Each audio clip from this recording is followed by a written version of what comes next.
Nasasaktan ka ngayon at alam ko ang pakiramdam. Pero tandaan mo, ang pagbibigay ng oras sa sarili mo para magpagaling ay hindi kahinaan.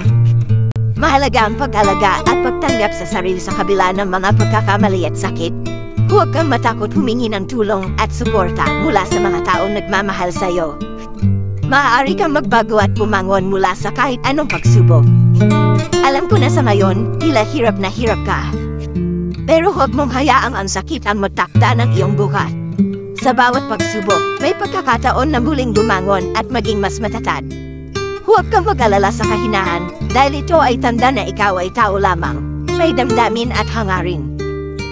Sa bawat araw, unti-unti kang magiging mas malakas at mas buo.